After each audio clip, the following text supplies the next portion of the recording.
apakah benar Natal itu kelahiran Dewa Matahari? Saya katakan 1000% salah. Pertama begini, tidak ada satu potong pun dokumen yang mengatakan Dewa Matahari lahir 25 Desember sebelum abad keempat. Jadi pernyataan Dewa Matahari lahir 25 Desember itu zamannya Kaisar Julius Simurtan. Kenapa disebut Julius Simurtan? Kaisar Julius itu abad keempat itu hidupnya, dulunya seorang Kristen, lalu membalik ke agama pagan, lalu membajak kalender liturgis Natal sebagai kalender Sol Invictus. Saya ngomong begini kita nanan juga, ini data beneran. Saya akan tunjukkan satu-satu datanya supaya clear gitu. Pertama, sebelum tahun 350 sekian, tidak ada satupun yang mengatakan 25 Desember itu adalah kelahiran Sol Invictus atau Dewa Matahari yang tak terkalahkan. Bahkan sebelum di Barat, tahun pertama yang mengatakan bahwa Desember berkaitan dengan Saturnalia, pemujaan dewa yang berkaitan dengan titik balik musim dingin, itu baru terjadi tahun 274 Masehi, zaman Kaisar Aurelian. Bapak Ibu tidak percaya, cari mata uang Aurelian yang tertulis di situ, banyak di internet itu tertulis Pontifex Solis, penguasa sang matahari. Itu baru tahun 274 Masehi. Natal sudah dirayakan tahun 126 Masehi, Misa 24 Desember di Roma oleh Paus Telesphorus. Sumbernya dari mana? Sumbernya ada di buku kuno yang berjudul Liber Pontificalis. Liber Pontificalis itu adalah catatan tentang pemimpin-pemimpin gereja Roma sampai generasi ke-8. Catatan kedua, tahun 160 Masehi, Uskup Theophilus di Kaisarea Israel sudah merayakan Natal. Dia mengatakan, marilah kita rayakan Natal yang akan jatuh pada tanggal 25 Desember beberapa saat yang akan datang. 160. Saturnalia, perayaan puncak musim dingin itu tahun 274. Ini tahun 126, 170. Baru kemudian di timur mulai dihitung.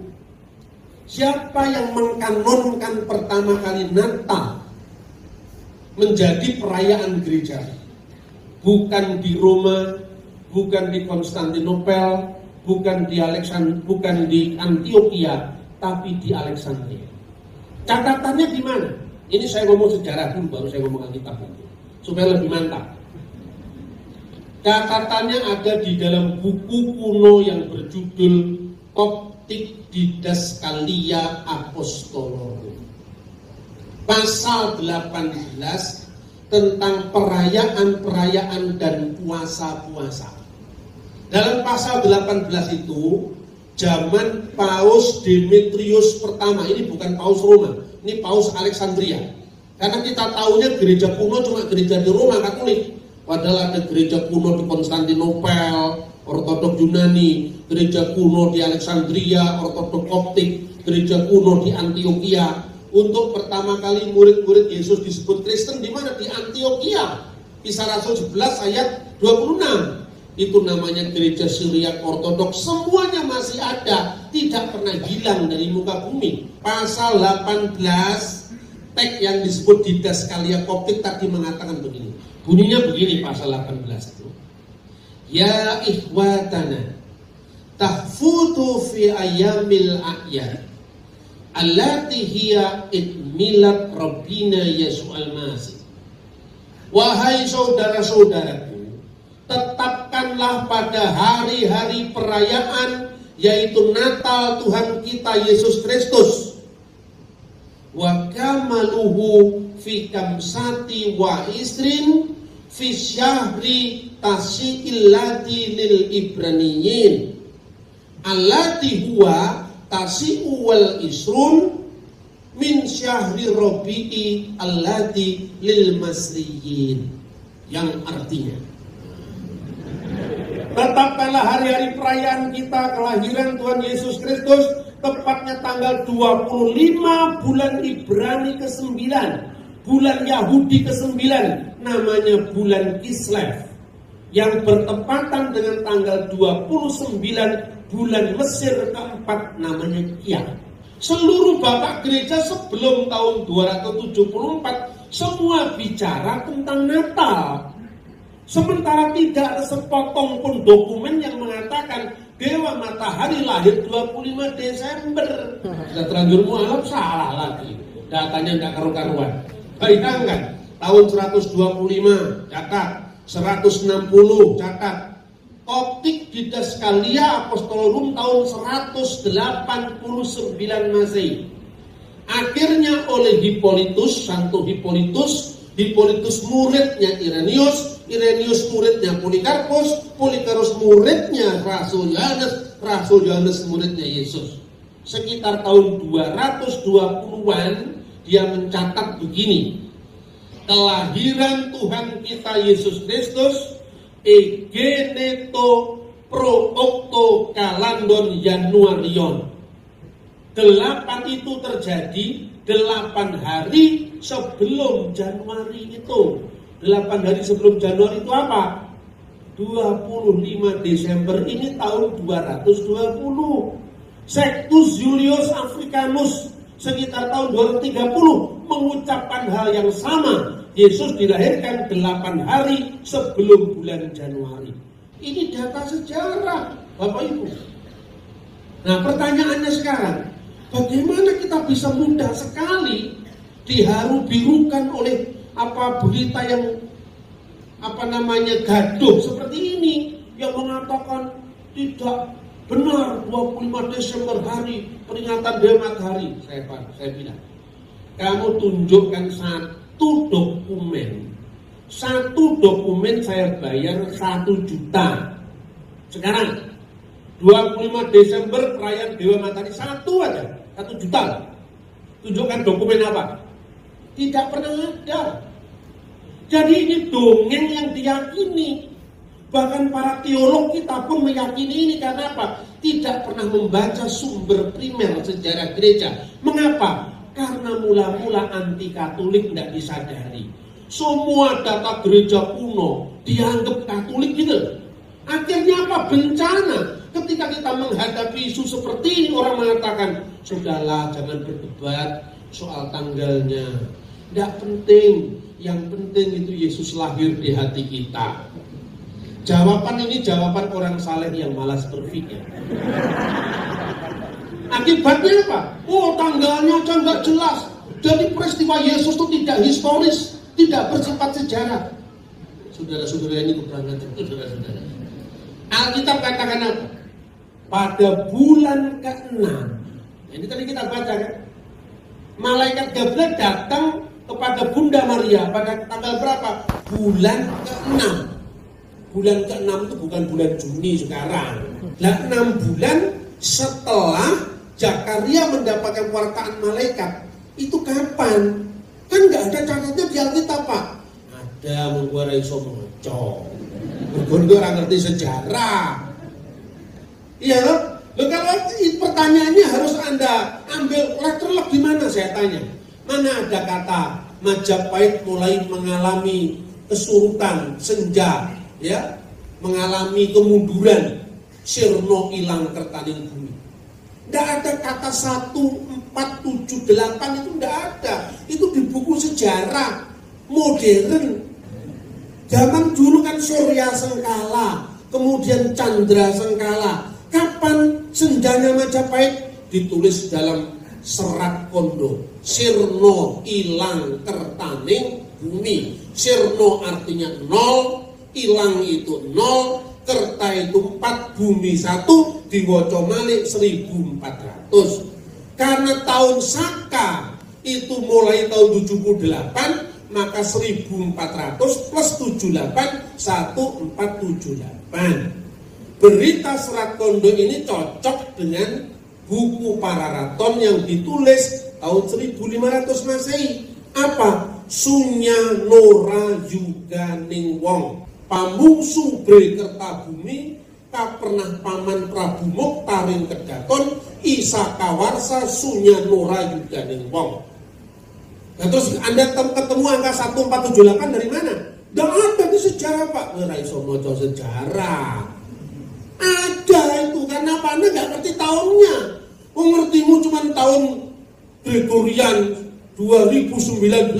Kok kamu ngeritik gereja 2000 tahun yang lalu tuh pangkatmu apa, Mas? Makanya gereja jangan sampai gaduh. Kita harus bersatu, menyatakan terang Kristus di tengah-tengah kepelbagaian gereja. Itu adalah tugas pewartaan Injil tanpa memandang gereja apa. Ini yang harus saya sampaikan. Makanya kita harus tahu kapan Zakaria membakar ukupan. Membakar ukupan itu membakar dupa. Jangan lupa di gereja kuno juga ada dupanya. Makanya di gereja ortodok ada dupa. Nah, orang-orang Kristen modern nggak ngerti itu. Kok ada dupa, Pak, gereja? Terus saya jawab. Nah, gue lihat dongo muni piye? Biarlah persembahan ini menjadi dupa yang harum di dupa. Iya loh, bener nggak? Artinya apa? Artinya kita ini jangan ngukur yang lama-lama dari ukuran kita sekarang. Gereja itu punya sejarah yang panjang, ribuan tahun. Nggak bisa kita potong hanya munculnya gereja baru tahun 2000-an ini, nggak bisa.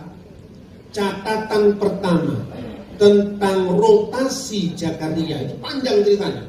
Tapi saya kutip salah satu dokumen saya, yaitu Flavius Josephus, ahli sejarah Yahudi yang nulis tahun 90 Masehi.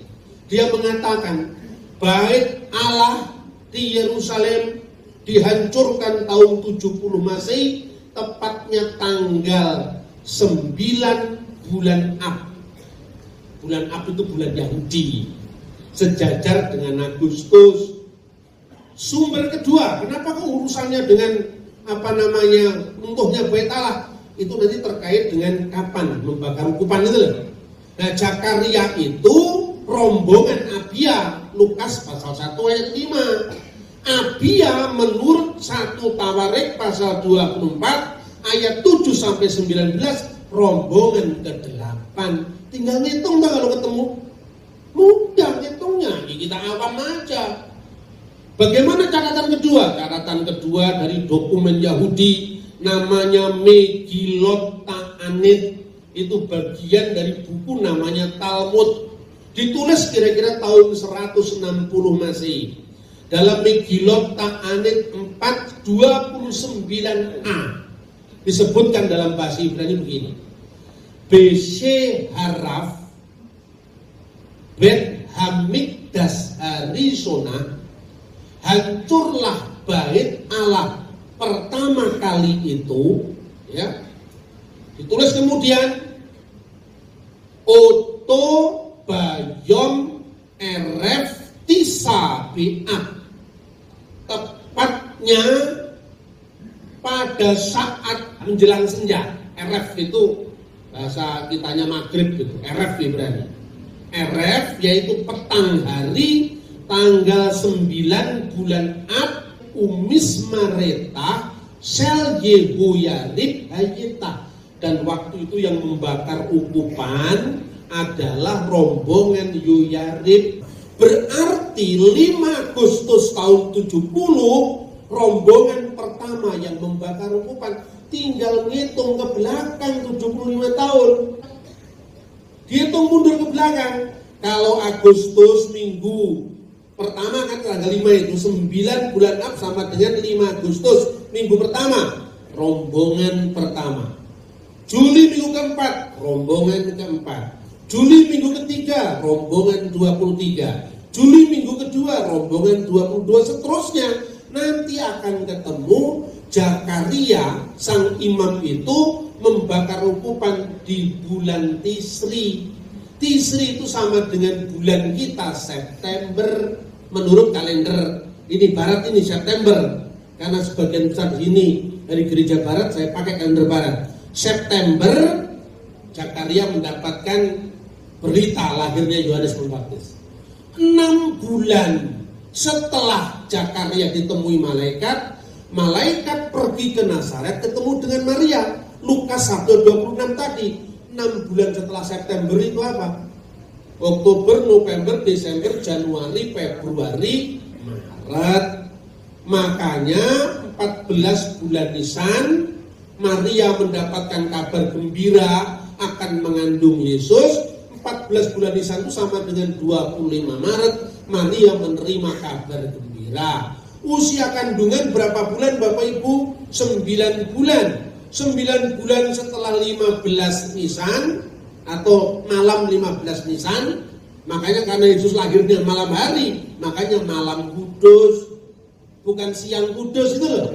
Karena itu ada teksnya, ya toh. Malam tanggal 15 bulan Nisan jatuhnya malam 25 bulan Kislev atau malam 25 bulan Desember. Itulah dasarnya sejak tahun 189 ditentukan Koptik Didaskalia Apostolorum. Sekarang ini banyak yang namanya berita hoax di internet. Katanya saya ini tidak percaya lagi dengan Natal 25 Desember karena ini Paus Benediktus ke-16 ngapusin. Ternyata apa? Ini ada web yang mencomot ucapannya Paus Benediktus ke-16, namanya webnya itu Kiblat. Lalu Kompasiana yang mengatakan Paus sendiri nggak yakin Yesus lahir 25 Desember. Yang diragukan Paus Benediktus ke-16 bukan 25 Desembernya, tapi perhitungan atau selisih perhitungan Dionysius yang sampai 5 tahun ke belakang. Gitu loh. Jadi tahunnya yang diragukan, tetapi itu historis. Saya bilang hebat. Kapan sih Natal mulai dipersoalkan? Yang mempersoalkan itu bukan tetangga sebelah, kita sendiri yang mempersoalkan. Yang pertama kali itu seiring dengan munculnya teologi liberal. Yang pertama kali mempersoalkan Natal itu seorang teolog Jermannya namanya Paul Ernst Jablonski tahun 1743 Masehi. Zamannya Paku Buwono itu baru dipersoalkan. Di timur, di barat tidak pernah ada keraguan sedikitpun bahwa Yesus memang dilahirkan pada malam 25 Desember.